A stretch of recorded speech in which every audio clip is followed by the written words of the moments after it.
मैं भरत गौतम हूँ। Sorry, actually RS Bharat Gautam हूँ।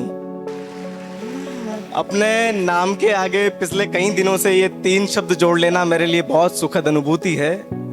इसके लिए मैं अपने माता पिता, गुरुजनों और सभी का धन्यवाद ज्ञापित करना चाहता हूँ। जब मैं आज यहाँ खड़ा होकर आप सभी को देखता हूँ तो मुझे अहमद मुश्ताक साहब का एक शेर याद आता है कि नए दीवानों को देखूं तो खुशी मिलती है, नए दीवानों को देखूं तो खुशी मिलती है। हम भी ऐसे ही थे जब आए थे वीराने में।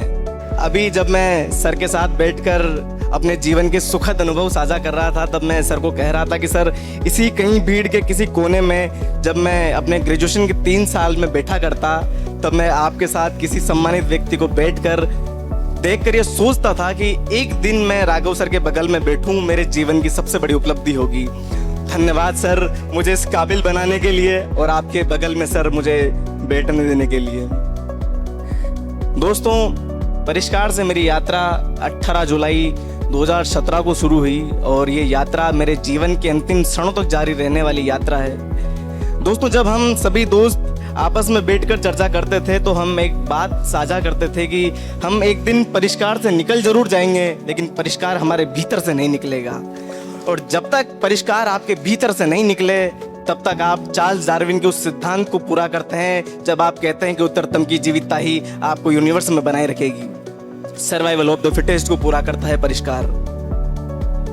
दोस्तों, आज मैं अपने भावों को शब्दों के साथ समेकित कर पाने में अपने आप को बहुत असमर्थ महसूस कर रहा हूँ, क्योंकि यहाँ तक पहुँचने की एक बहुत लंबी यात्रा में मैंने कहीं उतार चढ़ाव देखे। लेकिन सर, मुझसे पिछले कई दिनों में एक सवाल अक्सर पूछा गया कि आपकी सफलता के पीछे आप किसे कारण मानते हैं। तो मैंने कहा कि जिनके गुरु चाणक्य हों, उनके शिष्यों का चंद्रगुप्त होना सहज संभाव्य है। धन्यवाद सर मुझे चंद्रगुप्त बनाने के लिए। धन्यवाद आप सभी को मुझे चंद्रगुप्त बनाने के लिए। आज मैं हर एक उस स्टाफ मेंबर को, हर उस गार्ड को, हर उस व्यक्ति को याद करता हूं जिन्होंने मुझे इन 3 साल में परिष्कृत किया।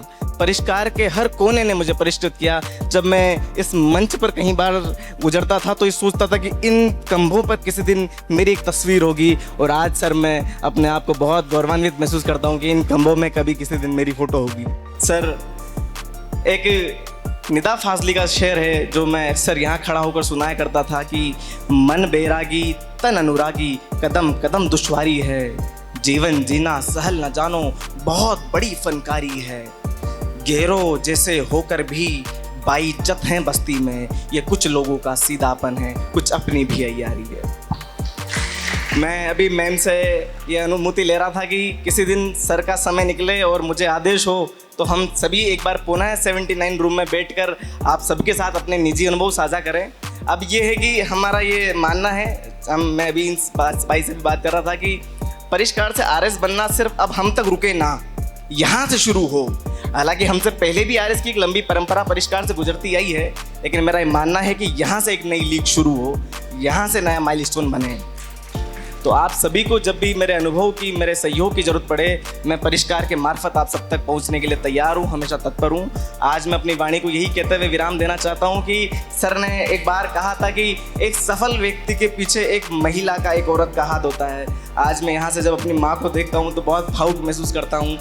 दोस्तों, मैं 2017 से 20 के बैच का पास आउट हूँ, और अभी जब सर ने आपको बताया कि ये वो दौर था जब हम लाइब्रेरी के टाइम को सुबह शाम को 5 से रात को 10 बजे करवाने के लिए मैम के दफ्तर के बाहर लाइन लगाकर खड़े रहा करते थे।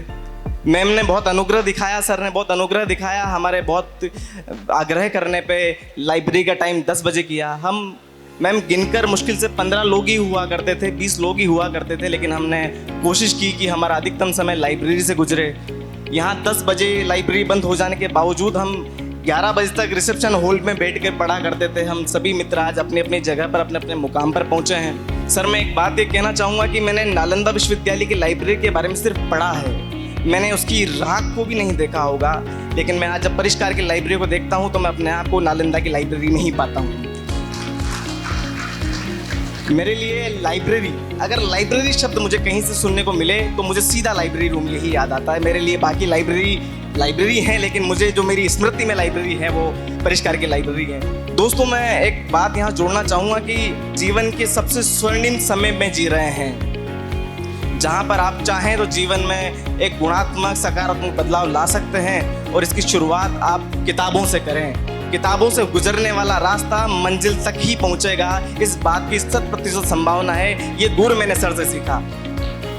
जब सर मैं इस बार कर्नल केसरी सिंह राठौड़ सर के बोर्ड में था इंटरव्यू में, तो मैं इंटरव्यू बहुत बेबाक इंटरव्यू चल रहा था मैम, और बहुत कठिन सवाल मुझसे पूछे जा रहे थे। वो मुझे पसीने में झकझोर करना चाहते थे, लेकिन मैं सर आपके गुर से सीखा हुआ था तो मैं हुआ नहीं। तो उन्होंने चलते इंटरव्यू को रोक कर मुझसे कहा कि जेंटलमैन, ये आपका कौन सा अटेम्प्ट है, ये पहला तो नहीं लगता है। मैंने कहा सर, मेरा ये निश्चित तौर पे दूसरा इंटरव्यू है। मेरी बेबाकी के पीछे मैं अपने कॉलेज को, अपने शिक्षकों को जिम्मेदार मानता हूँ, जिन्होंने मेरे अंदर से उस भय को समाप्त किया जिस भय से हर व्यक्ति आमादा रहता है। सर, आज जब मैं यहाँ आया तो मुझे ये नया सा लगा ही नहीं। मैं यही अभी देख रहा था कि यहाँ पे ब्लैक पर्दे हुआ करते थे, आज वाइट हैं, तो मैं तो इधर से गुजरने का भी आदी रहा हूँ बहुत लंबे समय तक के लिए। दोस्तों, एक लंबा समय अपना तैयारी में गुजारने के लिए आपको लाइब्रेरी में एक अच्छा समय गुजारना बहुत आवश्यक है। और लाइब्रेरी का मतलब सिर्फ बैठकर वाईफाई का यूज करना ही नहीं है। लाइब्रेरी का सीधा मतलब है आप अधिकतम किताबों का अध्ययन करें। अगर आप